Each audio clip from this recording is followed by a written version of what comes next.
세계로드 기업 로드. 잠시 생각 여행을 떠나보자. 패션이 유행을 이끄는가? 그러나 오늘날 패스트 패션은 환경 오염을 초래한다. 오류 신제품의 출시 주기가 빨라지기 때문이다. 그래서 오류 재고와 쓰레기로 인한 환경 오염이 엄청나다. 면화 재배 과정에서도 많은 농약이 사용된다.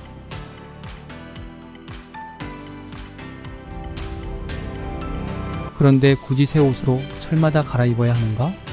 매년 생산한 새 포도주는 새 부대에 담아야 하는가? 이는 제품이 생산되는 과정이 문제이지 새 옷을 입고 새 포도주를 사용하는 것은 건강에 좋다. 오래되면 잘 닳아 헤어지기도 쉽다.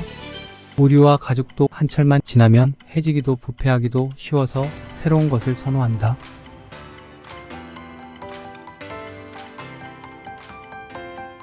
패스트 패션과 선호도의 변화에 따라 면화와 같은 다른 소재들이 더 많은 인기를 끌게 되었다. 과거에는 면화는 비단과 같은 세계적인 인기와 영향력을 갖지 못했다. 면화는 로마 시대에는 유럽에 소개되지 않았으며 면직물은 로마인들에게는 비싼 소재였기 때문에 주로 양모와 리넨 등을 선호했다. 그러나 현대에는 면화가 대중적이고 다양한 디자인과 스타일을 제공하며 편안함과 지속 가능성의 측면에서 인기를 얻고 있다. 패션 산업의 다양성과 변화에 따라 면화는 전 세계적으로 더 인정받는 중요한 소재로 자리잡고 있다. 동인도 회사 왜 인도로 가려 했는가? 영국 네덜란드 동인도 회사는 오늘날처럼 주식 거래로 생겨난 최초의 주식회사로 간주된다. 당시 영국은 석탄 면직물 의복 공급과 인도를 잇는 항로를 확보하는 것 역시 인도 지배와 영국 외교의 핵심이었다. 증기선이 널리 이용되기 시작하면서 석탄을 보급할 기지가 필요해진 영국은 한층 더 영토를 확장해야 할 상황에 놓였다. 영국과 프랑스 양국은 면직물의 생산지를 장악해 생산부터 유통관리까지 바로 유럽 각국이 설립한 동인도 회사였고 1750년 영국의 인도산 면직물 3분의 1이 아프리카로 수출하였다. 아메리카까지 확대하여 3분의 2까지 수출하였다. 이는 재배유 사성으로 인해 담배로 시작해서 담배 루트가 면화로드로 유통이 이용되었기 때문이다. 결국 영국 동인도 회사 1600년은 인도와의 무역 복정권을 갖고 나중에는 직접 통치하기 전까지 사업활동이 아닌 인도 1833년을 동인도 회사가 간접적으로 통치하게 했었다. 나중에는 미국의 목화 산업 더 커지면서 동인도 회사는 아시아의 무역 독점권을 크게 위협받았고 크게 감소했다. 미국은 아시아의 동인도 회사의 특혜를 폐지하고 대한 관세를 인상했다. 1804년 동인도 회사는 해산한다. 이는 동남아시아, 인도의 독립을 가져오는 계기가 되었다.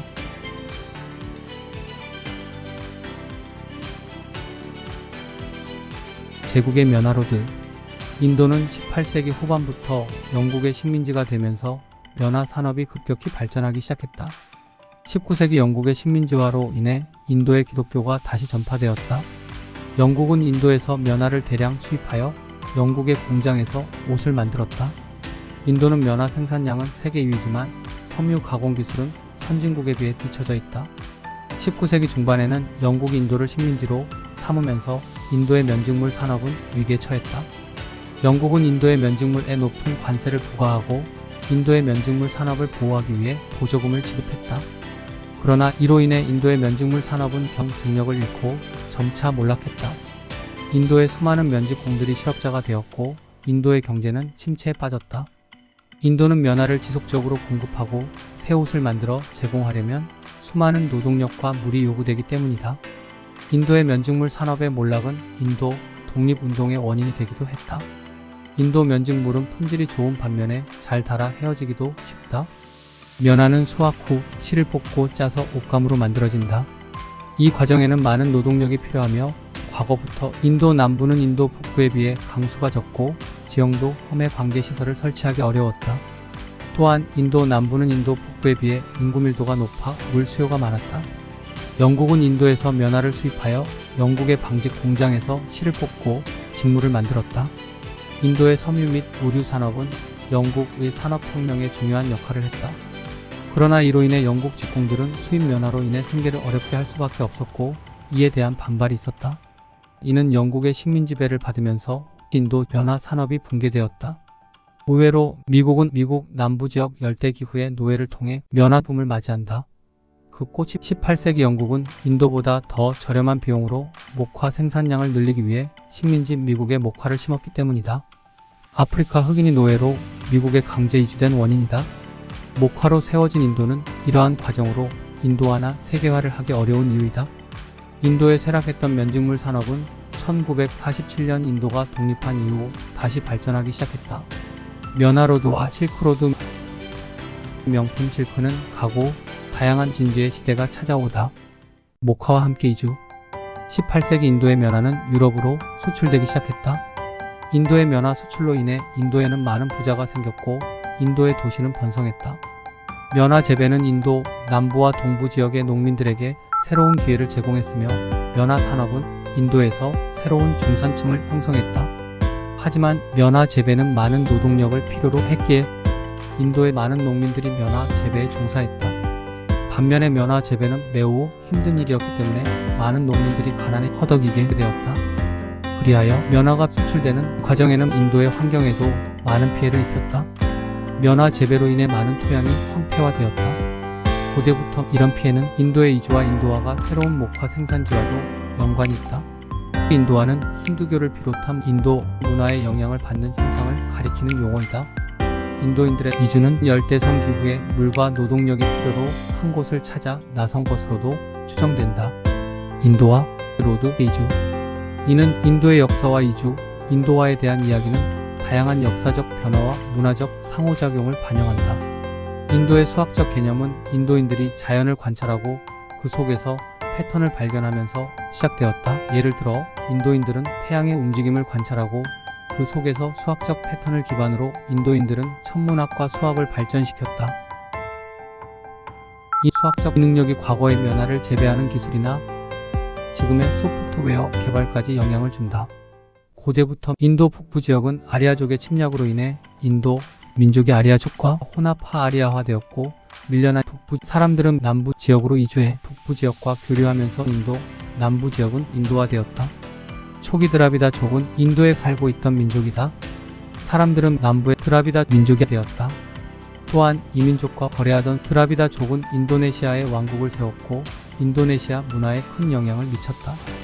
동남아시아 지역의 경우 인도에서 목화를 가져와 재배하면서 인도화되었다. 후기 인도화는 비식민 지역에서 일어났다. 비식민 지역의 인도인들은 인도 문화를 유지하고 발전시켰다.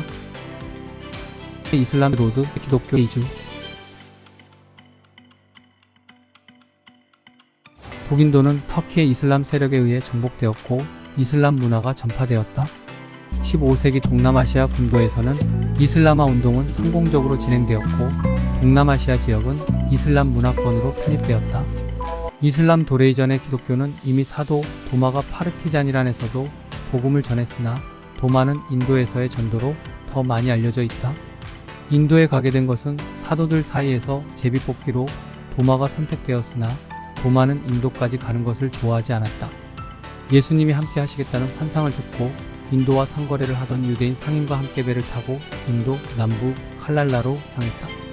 이 지역 역시 면화가 재배되어 이집트와 교류하던 곳이다.